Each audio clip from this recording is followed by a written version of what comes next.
वो रात कभी खत्म नहीं होती लग रही थी। अंधेरे से घिरी एक वीरान सड़क जिस पर कभी किसी ने कदम नहीं रखा था। कोई हलचल नहीं थी। हवा तक थम सी गई थी, जैसे सब कुछ शांत था। लेकिन ये शांति झूठ थी। सनी, एक गरीब लड़का जो हमेशा से गरीबी में ही जीता था, उस रात जंगल के रास्ते पर चल रहा था। उसकी आंखों में डर और अनिश्चितता थी, क्योंकि उसे महल की राजकुमारी प्रिया का पत्र मिला था। वह पत्र कुछ इस तरह से था, अगर तुम मेरी मदद नहीं करते तो ये अंधेरा हमें सबको निगल जाएगा। तुम्हें मुझे महल के पुराने कुएं तक पहुंचाना होगा। जल्दी आओ। सनी ने सोचा, क्या प्रिया सच कह रही है? क्या कोई अंधेरे की शक्ति है जो उसे और महल को परेशान कर रही है?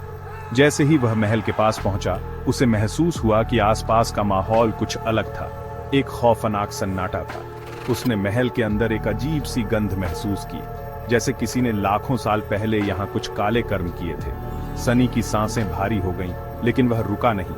वह प्रिया से मिलने के लिए महल में दाखिल हो गया। महल के भीतर का माहौल और भी डरावना था। दीवारों पर कालिख की परत जमी हुई थी और दीवारों पर धुंधले चेहरे दिख रहे थे जो उसे घूर रहे थे। अचानक प्रिया सामने आई, लेकिन वह प्रिया नहीं थी जिसे सनी जानता था। उसकी आंखें पूरी तरह से काली हो चुकी थीं और उसके चेहरे पर एक भयानक हंसी थी। सनी, प्रिया, तुम ठीक तो हो? प्रिया ने उसकी ओर देखा और बोली, प्रिया, यह महल, यह कुआं, सभी आत्माएं यहाँ फंसी हैं। मैं भी उन्हीं में से एक हूँ और तुम अब हमारे साथ हो सनी, तुम भी बच नहीं सकते। प्रिया की आवाज अब एक अजीब सी गहरी गूंज में बदल गई, जैसे कोई प्राचीन आत्मा बोल रही हो। सनी समझ नहीं पाया और प्रिया ने अपना हाथ बढ़ाया, जिससे एक काला धुआं बाहर निकलने लगा। प्रिया की आंखों में अब कोई इंसानियत नहीं थी। अचानक कुएं से एक अजीब सी घिनौनी चीख सुनाई दी, जैसे किसी ने उसकी आत्मा को फाड़ दिया हो। कुएं की परतें हिलने लगीं और एक हड्डियों से ढका हुआ हाथ बाहर आकर सनी को खींचने लगा।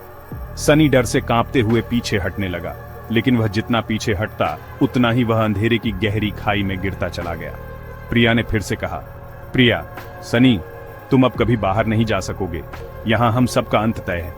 सनी ने आखिरी बार प्रिया की ओर देखा, लेकिन अब प्रिया एक काले प्रेत में बदल चुकी थी जो उसके सामने खड़ा था।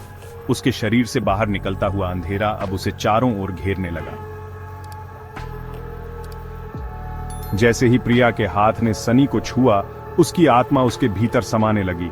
उसके शरीर में काले साए घुसने लगे और सनी को ऐसा महसूस हुआ जैसे उसका शरीर जिंदगी और मौत के बीच लटका हो। प्रिया ने कहा, प्रिया, तुम अब हमारी तरह हो। तुम भी हमारी अंधेरी दुनिया का हिस्सा बन गए हो। तभी महल के दीवारों में सैकड़ों हाथ उभरे जो सनी को अपनी ओर खींचने लगे।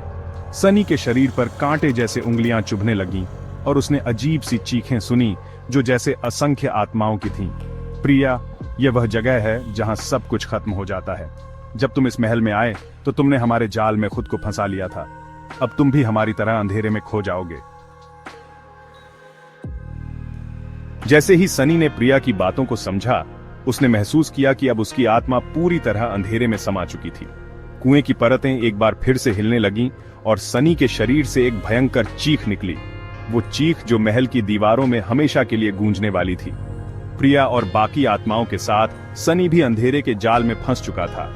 महल का दरवाजा फिर से बंद हो गया और अब हर अमावस्या की रात सनी की चीखें महल से बाहर सुनाई देती थीं, जैसे वह अब भी उन सभी आत्माओं के साथ बंधा हुआ था।